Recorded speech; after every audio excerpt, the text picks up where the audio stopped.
जावेद गफ्फारी साहब, लेकिन आईएसआई के लिंक तो अभी भी अलकायदा में मौजूद है ना। आप एक तरफ खतरे की बात कर रहे हैं और दूसरी तरफ साथ भी खड़े हैं अलकायदा जैसे आतंकी संगठनों के, ऐसा कैसे?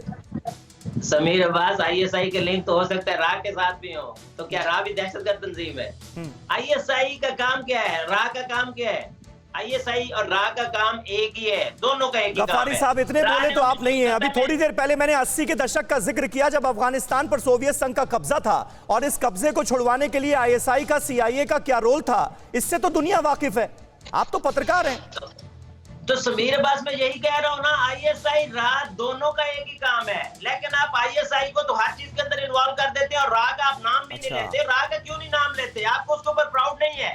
उसने 1971 का कारनामा नहीं सर अंजाम दिया था, और उसके बाद अगर वो कुछ नहीं कर सकी बेचारी, तो उसको नाम तो लिया करे ना। उसको इतनी भी गफ्फारी साहब, एनके सूद साहब आपकी बातों को सुन रहे हैं, रॉ में सर्व कर चुके हैं, सीनियर ऑफिसर रह चुके हैं रॉ के। जरा सुनिए अब उनकी। सूद साहब कुछ ऐड करना चाहते हैं? देखिए, इस पे मैं आपको सिर्फ छोटी सी बात कहूंगा, मैं ज्यादा बड़ी बात नहीं कहूंगा। रॉ और आईएसआई में फर्क ये है कि रॉ एक जैसे इंटेलिजेंस एजेंसी है, वर्ल्ड की जैसे जितनी भी इंटेलिजेंस एजेंसीज है उसी तरीके से रॉ है। लेकिन जहां तक आईएसआई की बात करें, आईएसआई एक इंटेलिजेंस एजेंसी नहीं है, एक टेररिस्ट एजेंसी है। ये सिर्फ टेररिस्टों को पालती है, दूसरी कंट्री में टेररिस्ट एक्टिविटी लाने के लिए।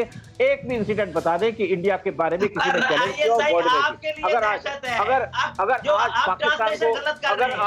अगर आज पाकिस्तान को ग्रे लिस्ट में डाला है, तो ग्रे लिस्ट में इसलिए डाला है कि Pakistan is a terrorist country, और पाकिस्तान की जो आईएसआई का जो रोल है उसकी वजह से पाकिस्तान ग्रे लिस्ट में है। और जिस तरीके से आईएसआई ने रोल प्ले किया अफगानिस्तान के अंदर, उसकी वजह से पाकिस्तान को ग्रे लिस्ट से ब्लैक लिस्ट में डाला जा सकता है। पाकिस्तान का जिस तरीके इनके जो गफ्फारी साहब, मैसेज देखिए बिल्कुल साफ है, सुधर जाइए वरना ब्लैकलिस्ट हो जाएंगे।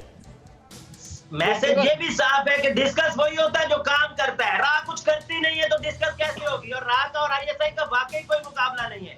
आईएसआई पाकिस्तान का प्राइड है, और ये जो ग्रे लिस्ट में गया है ना, वो आईएसआई की वजह से नहीं गया, वो हमें पता है हमारे अंदर की खामियों की वजह से गया है। हमारी जो पहले हुकूमतें थी ना, वो जो हमारे हुक्मरान थे जो अभी लंदन में इलाज करवाने के लिए बैठे हुए, और वो कभी ठीक भी नहीं होना इंशाल्लाह उन्होंने, क्योंकि उन्होंने पाकिस्तान को घुन लगाया है। तो ये जो राह है ना, वो तो कुछ करती नहीं है। तो जब कुछ करती नहीं है तो उसको डिस्कस करने की क्या जरूरत है? उन्होंने एक कारनामा सर अंजाम दिया था 1971 वाला। ठीक है, जेके त्रिपाठी साहब बहुत देर से कुछ ऐड करना चाह रहे हैं। त्रिपाठी जी जल्दी से।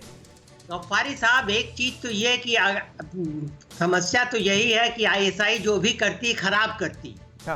आपको लगता है ना आपके लिए खराब करती है तो अच्छा करती है ना पाकिस्तान के लिए। इंडिया के लिए अगर वो खराब करती है तो फिर तो पाकिस्तान के लिए अच्छा करती है, क्योंकि आप गलत करते हैं ना। तो बात सुनने की तमीज रखिए और बात सुनने की सिफायत रखिए। जब कोई बोल रहा हो तो आप बोल रहे थे तो मैंने नहीं वो किया था, इतनी तमीज होनी चाहिए। आप जी गफ्फारी साहब एक मिनट सुन लीजिए अब जरा। त्रिपाठी जी जल्दी से कंप्लीट करें। जी गफ्फारी साहब बीच में मत बोलिए। आप बोल रहा हो तो आप बोलते हैं, मेरी बात सुने।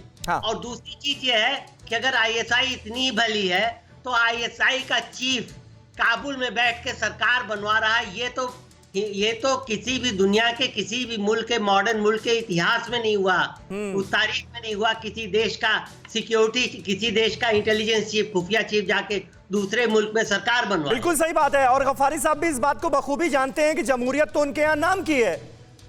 अड़ी सोमवार से शुक्रवार शाम 6 बजे सिर्फ TV9 भारतवर्ष पर।